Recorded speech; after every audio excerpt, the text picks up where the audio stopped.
Hey TV fans and hey Buffy fans, I am here today to start covering Buffy Season 6.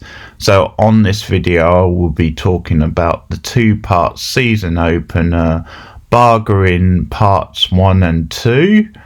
Just to say that I will be flying solo this season for Buffy, but there may well be the odd guest here and there. Once I have finished Buffy, the plan is to move on to the spin-off show Angel. So that will happen pretty quick after Buffy. There will be some roundup videos probably and list type videos at the end of this, but pretty soon after I plan to start Angel. Before I dive into the opening episodes of Season 6, first a little background on Buffy Season 6, because it was all changed this season. So it was the first season of Buffy on the Ugly Stepchild network of UPN. Buffy, Veronica Mars and Star Trek Voyager were the three big flagship shows for the new network. UPN ran from 1995 to 2006 after being created in 93, and it was a network jointly owned by Paramount Television, Viacom and CBS Corporation, and was riddled by inter-corporation turmoil throughout its brief history. One of the problems being that there were too many hands in too many pies. Former WCW executive Eric Bischoff was said that Time Warner, who had a huge stake in the wrestling promotion, was considering a bid to air episodes of Buffy the Vampire Slayer at the time, and that I guess would have featured kind of tie-ins to the wrestling promotion and to Buffy, which would have been quite cool to have seen, to be fair. Speaking of wrestling, WWE SmackDown had a run on UPN in the early 2000s. Time Warner eventually had a controlling share in UPN alongside CBS. Select programs from UPN and the WB that used to air Buffy would switch to a new network, the CW. UPN got off to a strong start with the 2-hour premiere of Star Trek Voyager, scoring 21.3 million in the ratings. However, that show rarely got a rating close to that again, and a lot of the new shows failed to get beyond season 1. Voyager was a good example of a series which suffered creatively because of the network's insistence on appealing to a teen audience. Next Wednesday, before you beam aboard Voyager, meet the creatures that are wreaking havoc. Oh, you reek. Here on Earth. Monsters are real. Deal with it. Now you tell me who kicked who's. The series premiere of Special Unit 2. Then, like father, Cute. like son. Talk about perfection. An all-new Voyager. It all starts next Wednesday at 8, 7 Central on UPN. Already an established show, Buffy proved one of the more reliable ratings puller for the new network during its 2 years there. Weirdly enough, the show was one of the few which didn't go full-blown teen, with season 6 taking a turn for the more adult and becoming maybe the darkest season yet, a change which divided fans. One line coming out of the season was that life was the big bad. Another change for the season was that Marty Noxon, who had been writing on Buffy since season 2, graduated to showrunner. This was partly because of Josh Whedon's balancing other projects, including taking over as showrunner of Angel from season 4 and his brand new sci-fi western Firefly starting soon also. Now this is all the money Niska gave us in advance. You bring it back to him, tell him the job didn't work out. We're not thieves. Well, we are thieves. The point is, we're not taking what's his. Keep the money. Use it to buy a funeral. It doesn't matter where you go or how far you fly. I will hunt you down, and the last thing you see will be my blade. Darn. Noxon was heavily criticised for some of the more controversial storylines of Buffy Season 6. No matter what you think of Noxon as Buffy showrunner, she has since had a very solid career in both film and TV, with standouts including Sharp Objects at HBO based on the Gillian Flynn novel, and criminally underrated reality TV satire Unreal. The season did earn some critical acclaim at the time, receiving 4 Primetime Emmy nominations for outstanding hairstyling, makeup for a series, non-prosthetic, and also makeup prosthetics for the episode Hell's Bells, and musical direction for the episode Once More with Feeling. The cast won for Outstanding Television Ensemble at the Satellite Awards. The Futon critics named Life Serial as the 15th best episode of 2001, Once More with Feeling the 3rd best episode of that year, and Normal Again was the 35th best episode of 2002. The season holds a rating of 67% on Rotten Tomatoes, that's from 21 reviews. Many critics praise Season 6's skill at balancing many different tones and its execution of the audacious musical episode. However, it's had its critics and left some long-time fans cold. Sci-Fi Wire said, "The show's 6th season has always been a thorn in its fandom side. It was a little darker, a little meaner, and a little too different to what had come before for the entrenched base to accept." Joanna Robinson of Vanity Fair wrote, "A dark, unpopular chapter in the show's 7-year run. Once its most hated, has become its most important." The critic praised the introduction of the evil trio, the much maligned big bad villains, as passage in the later trend of entitled misogynistic rhetoric that rose to the surface during the Gamergate culture wars of 2014 and has seemingly infiltrated everything since the 2016 presidential election. Robinson concluded, "It may lack some of the trademark zip of the show in its prime, and critics of the Dark Willow storyline are not wrong in their concerns, but with the luxury of historical context, Season 6 of Buffy carries more powerful resonance than any other moment in the show's history." Whedon is a strong defender of the season, saying Season 6 is the end of the magic and metaphor of childhood. Instead of drinking blood and doing spells as a sexual metaphor, we had sex. The writer thinks a lot of the best episodes come from the season. Now that's something I would agree with.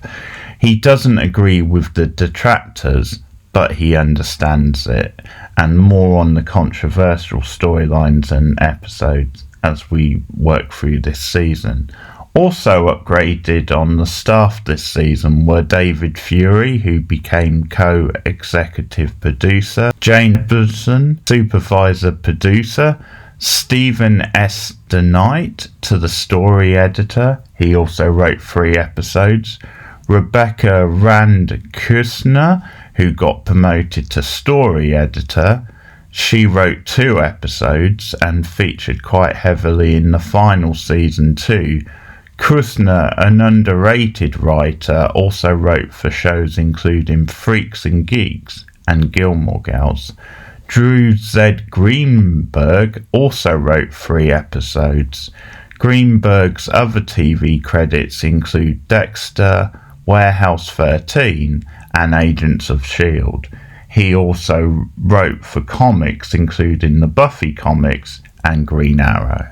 Following the events at the end of Season 5, there was a rumour that Elijah Diskew was going to return to Buffy as Faith, and become at least a temporary Slayer with Buffy out of commission. It's worth mentioning that in the storyline she was in jail because of events over on Angel, a rumour because of the talk of Faith eventually getting her own spin-off show.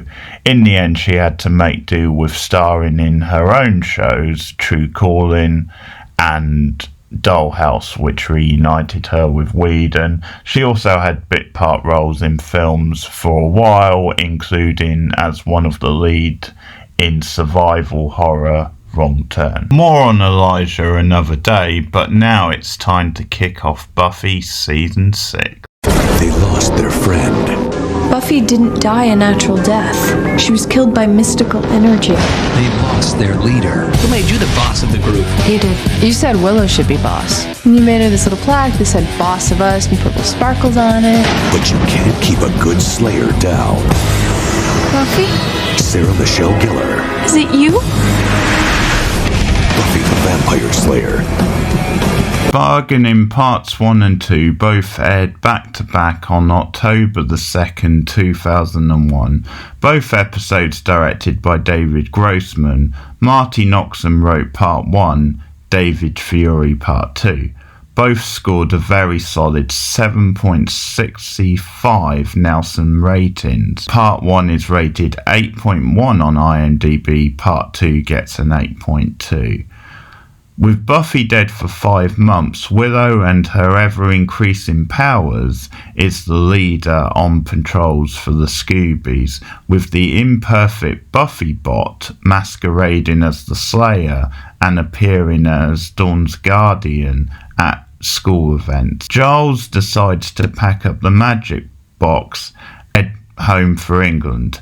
Anthony Stewart would become more of a guest star this season because of family commitment. Unbeknownst to the departing Watcher, Willow and gang are planning a very dark spell to try and bring Buffy back from the dead. Things get even more tense when a gang of biker vampires ride into Sunnydale with plans to wreck and take over the town. Me and Rachel said back in season 3 that Anne was a really underrated season opener. Well, I think this one, Bargaining, is even more underrated probably. The production for the new season looks very cinematic, though the B-movie gothic feel of earlier seasons is missed too. It's just different. It's a confident start, which is a nice bridge between the seasons. The Scoobies' attempts to paper over the cracks and keep things running as smoothly as possible makes sense, even if keeping that damn Buffy bot around makes Willow even more shady. The group's nervous about answering the phone to the horrible Hank, screw him forever, as he may take Dawn away if he found out the truth, is a nice touch. The Scoobies send-off for Giles at the airport is a touching moment also. There are some strong performances, including from Sarah Michelle Gellar, who has to balance a lot of different things, as both the Buffy bot and the bewildered Buffy, having just risen from the grave. The psychology of that stuff is really effective. The bleached out POV shots I particularly like. Another nice bit of direction is the pan up an image of Willow on top of the tomb in the opening scene. That's really cool, as is her voiceover transmitting messages to the Scoobies. Quite a bit different, especially for her character, even if you question how quickly Willow has jumped to this stuff. The episode does do a solid job of setting up the themes of the season. Post-apocalyptic atmosphere of Sunnydale in ruins is a great horror backdrop for the drama. Spike, the most controversial character of the season, has a solid start at least. His reaction to the Buffy bot still saying the line about liking his washboard abs is another sign of growth. The writing and acting does a deft job of making the scene more powerful than it otherwise would have been. Him and Dawn on the motorcycle was so cool it just had to make the credits. They have nice chemistry in the episode. Anna steals some of the episode's best lines, including the one about Buffy Bot being a descendant of a toaster oven, challenging Giles' belief in mysticism. And the mysticisms versus natural thing is a little bit of an underlining theme in the later seasons of the show. Anthony Stewart's head's angst and torment over his role in Buffy's death is a very powerful and nicely intimate scene. Emma Crawford as Anna has a brilliant manic energy in the scene where she gets frustrated at Giles taking his time leaving the shop to her and Xander hesitating to announce their engagement. Now, it works well in this episode, but I do think her keeping on about that stuff does grate a little bit in coming episodes.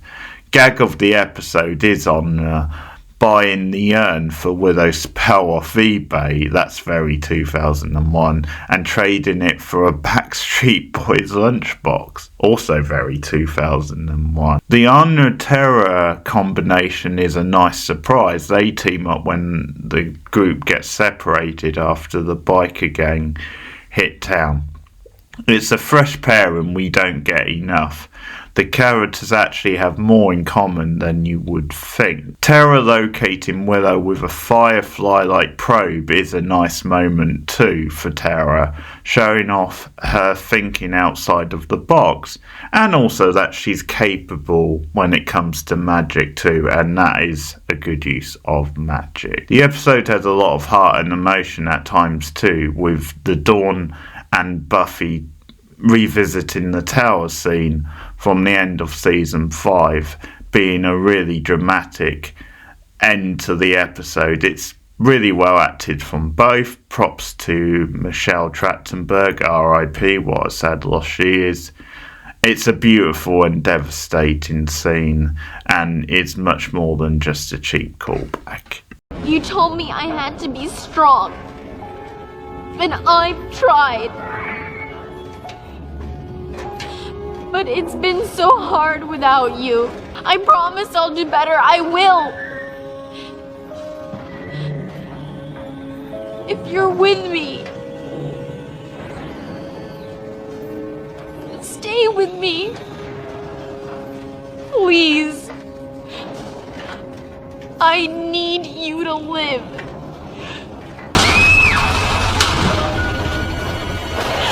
Dawn!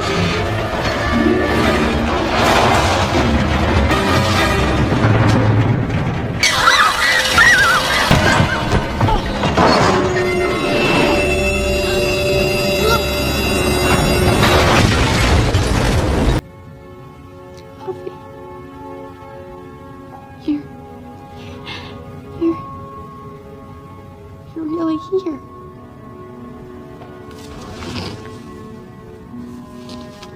You're alive. And you're home. The idea of the biker vamps is a good one, at least on paper, but in execution I'm not sure they don't come off as a little bit too cheesy and silly at times. They were probably inspired by the cult favourite film From Dusk to Dawn. At times they come across as too comedic, where the leader is monologuing and mocking like Terra and Willow's power, or lack of power as he claims. Some of those lines come off as a little bit too cartoony, and that maybe they are just a plot device at the end of the day. It's a good job at least that the stakes feel quite high heading into episode 2, and that the gang's actions feel like a statement for a more nihilistic type world. The standoff between them and Buffy late on in the episode is a satisfying action scene. Not looking too good though, is she? I don't see you winning too many beauty contests. Unless the Miss My Face Fell Off pageant gets going. Big axe you got there. The better to cut you down to size, Grandma. So you got a witch in the mix. More than one. I happen to be a very powerful man witch myself. We don't want trouble. You don't want trouble. Of course we want trouble. We're demons. We're not gonna fight you. We're just gonna hold you down and enjoy ourselves for a few hours. You might even live through it.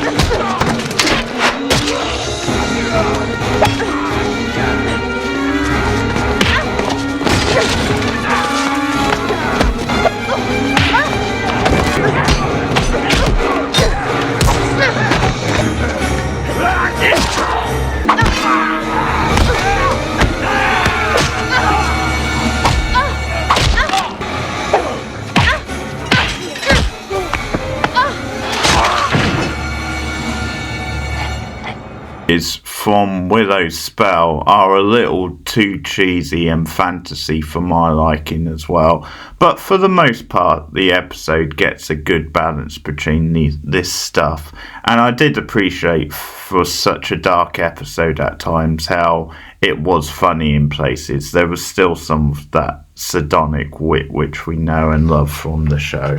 So overall, a very good season opener which has really held up well all these years later. So for episode MVP, it's a tough choice. I'm going to go Buffy, and I think it's just because Sarah Michelle Gellar has to balance so much, playing the two parts, the Buffy bot and then Buffy as she comes out from the grave and trying to sell all that stuff. She gets to be a badass at times as well. So she has a lot to do, and she does it all very well, I think. And there's just so much riding on Buffy in this episode about bringing her back, what the consequences may be, and how she can impact the final battle.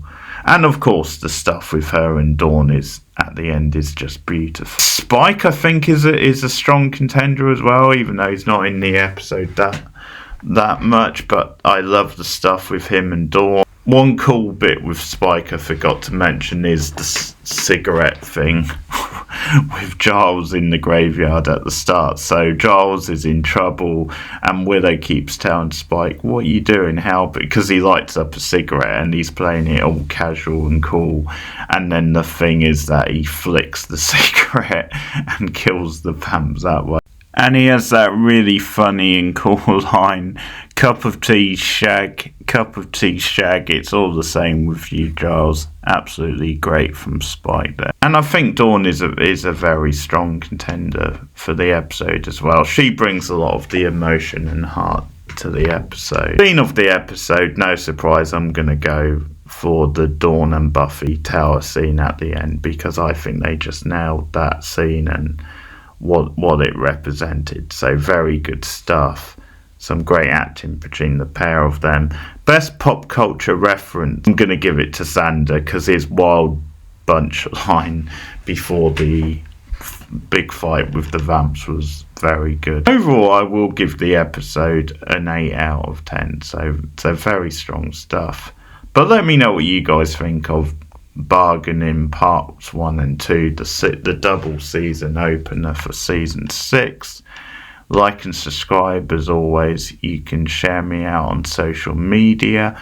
I will be covering the whole of Buffy season 6, then on to season 7, and then, as I said, I will be going on to the spin-off show Angel, which I'm excited about because I've never covered any of that on the channel before. Coming up next time on Buffy for episode 3 of season 6, the episode is called Afterlife. Spike warns the group about the consequences of bringing Buffy back from the grave, and his prediction comes true as a demon which has followed Buffy from the afterlife latches itself onto the gang, possessing them in the process. So that will be the episode next time. You can also support me on patreon.com/boardnow for commentaries, early access to things, channel memberships for other bonuses, commentaries, reactions, special videos, all the rest of it. But thanks everyone. I'll try and get to these Buffy reviews at least every other week. Afterlife coming up for the next review. So yeah, once again, let me know what you think of this one in the comments. Keep watching TV. Keep watching Buffy. See you guys soon. Bye. Buffy didn't die a natural death. She was killed by mystical energy. We saw her body, Will. We buried it. I can do this, I promise. Tomorrow night, we're bringing Buffy back. Oh my god!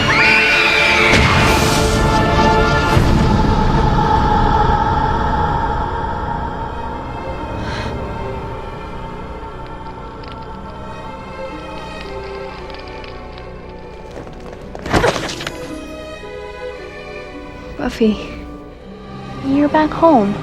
We're all okay now. Willow knew there was a chance that she'd come back wrong, and I wouldn't let her. She shut me out. Willow wouldn't do that. Is that right? It's the thing about magic. There's always consequences. Always! You've been a stupid girl. Giles. The magics you channeled are more ferocious and primal than anything you can hope to understand, and you are lucky to be alive. You're right. Magics I used are very powerful. I'm very powerful, and maybe it's not such a good idea for you to piss me off. You know how powerful magic is, how dangerous. You could hurt someone. Well, Are you okay? But I just want to help people. You're helping yourself. Oh, I can't believe I'm saying this. Are you gonna leave me? Tara! No!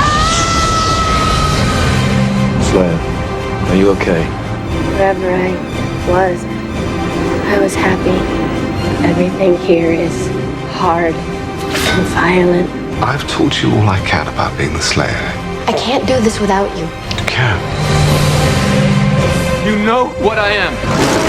You come to me all the same. You don't know how hard it's been being here. It's like I'm dying. If you let loose with the magics, it'll never end. honey, I am the magics. Buckle up. Because I've turned crow. Well, I can help you stop. The witch. She's gonna blow this town apart. Are we really gonna do this? Come on, this is a huge deal for me. 6 years as a sideman, now I get to be the Slayer. I love you. You know I do. No, you don't. You think I haven't tried not to? I am not your girl! Willow's killing and people I love keep dying. You need help. The magic's too strong. There's no coming back. I'm not coming back.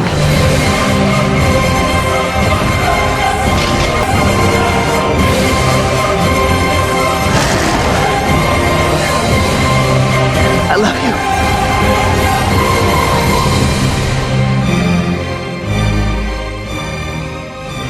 You might have let me in on your plan. Oh, Paul Watcher. Did your life pass before your eyes? Cup of tea, almost got shagged. Cup of tea.